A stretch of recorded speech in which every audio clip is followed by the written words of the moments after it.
How bad will the European energy crisis get?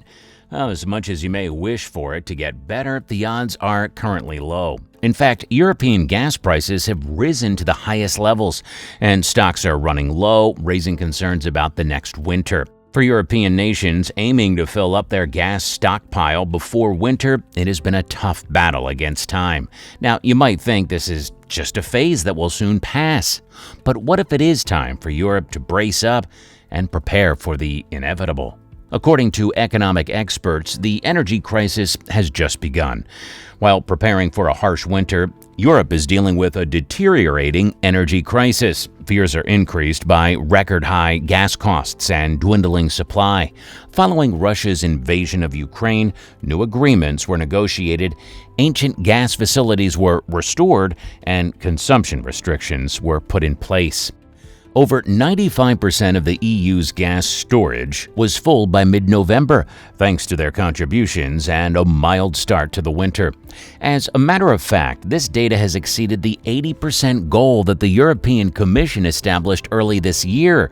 Consumer price demands are lessened as a result, but Europe's energy problem is still very much alive. How to maintain the lights in the absence of a large piece of its power generation will be Europe's high-stakes conundrum.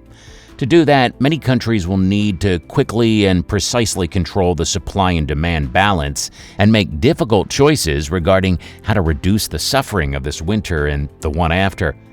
Now, beyond that, Europe might be compelled to reevaluate its dependence on fossil fuels, which some believe might signal the start of a profound change in the way that the continent produces energy. See, it is simply not possible to continue the previous trend of grabbing more fossil resources in the face of any catastrophe related to fossil fuels. It is simply impractical to continue the previous trend of collecting more natural fuels in the face of any catastrophe related to energy sources.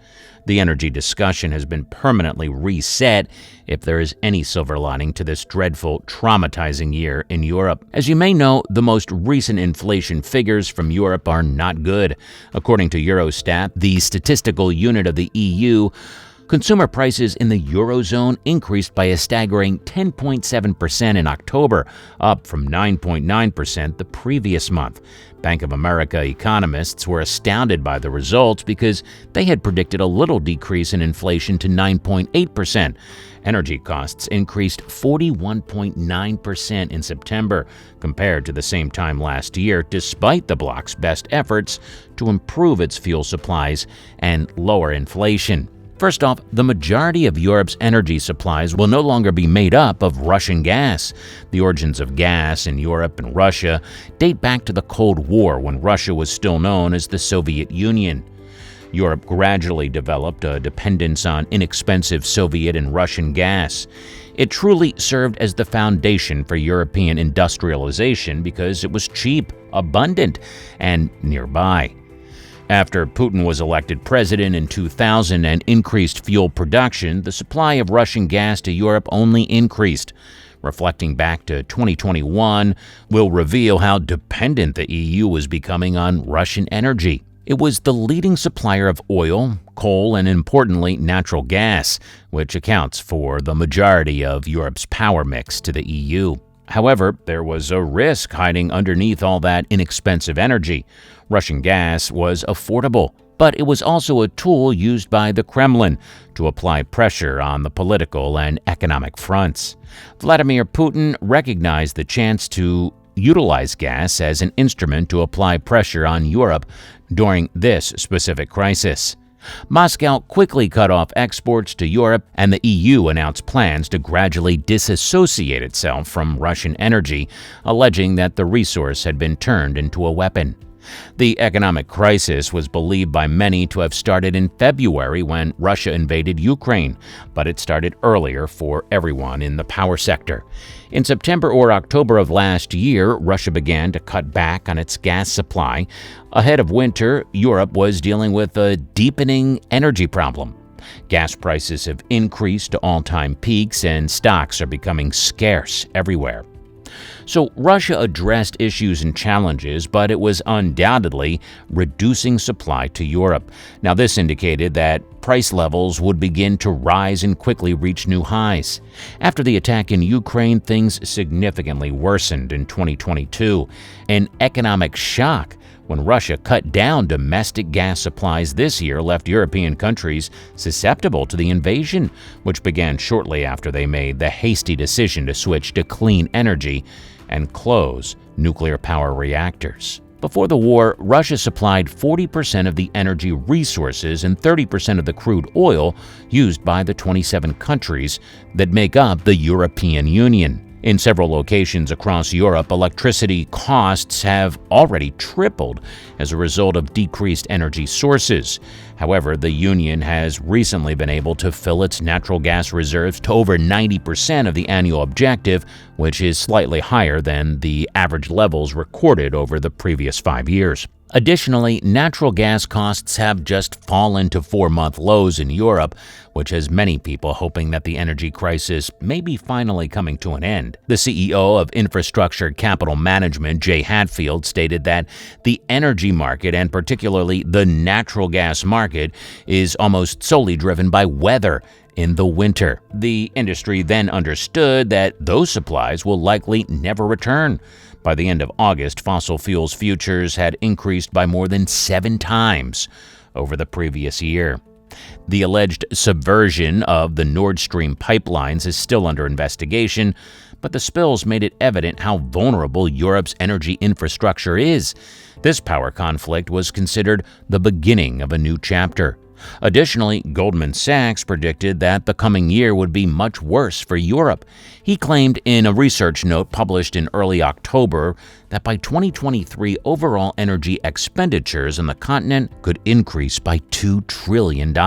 If they are correct, the average European home would have to splurge up to 500 euros per month to keep the power on, an increase of more than 3 times the 160 euros it will cost on average in 2021. Tatiana Matrova, a research associate at Columbia University's Center on Global Energy Policy, recently told Fortune that it seems to be almost assured that next year will be tougher. While energy costs are the primary cause of inflation in Europe, the most recent data indicate that retail price rises are also spreading more widely. For instance, the cost of food, alcohol, and tobacco rose 13.1% in October, while core inflation, which excludes volatile food and energy prices, rose 5%, up from 4.8% in September. The Eurozone's economy was growing last quarter amidst rising prices. However, GDP only increased by 0.2% as opposed to 0.8% in the second quarter, leading the majority of analysts to predict that Europe will soon enter an economic downturn. Since it is uncertain that the EU and Russia would reestablish their connections anytime soon, administrations will have to depend on power from other countries to warm their residences. Liquefied natural gas was one possibility that the European governments were enthusiastic about. While Russia contributed a sizable share of the LNG used by the EU in 2021, other nations, including Qatar, Nigeria, the US, and Algeria, also contributed. But Europe is up against a lot of rivalries. If Russian natural gas reserves entirely close down and Chinese LNG imports increase to quantities seen in 2021, Europe may see a summertime supply-demand gap of 60 billion cubic meters. This equates to 50% of the total gas required to fill storage levels to 95% in the time for the upcoming winter. It will cost a ton of money to do this. Now, above all, Europe's energy supplies have significantly decreased as winter approaches. Whether certain nations can avoid prolonged power outages will change based on how cold it gets and whether supply and demand can be regulated. The implications might literally mean life or death for a few of our defenseless populations. Experts predict that there will be more fatalities if there are more people who cannot afford to warm up their homes and are left outside in the cold. In the end, European countries will be left with no choice but to take action to manage both supply and demand to avoid a worst-case disaster. Well, that's all the time we have for this video. If you enjoyed it, make sure you click that like button. And if you haven't subscribed yet, ensure that you click the subscribe and, most importantly, click the bell icon to be notified when a new video is uploaded. Also, feel free to leave a remark if you have any recommendations for videos. Have a great day, everyone, and we'll see you next time.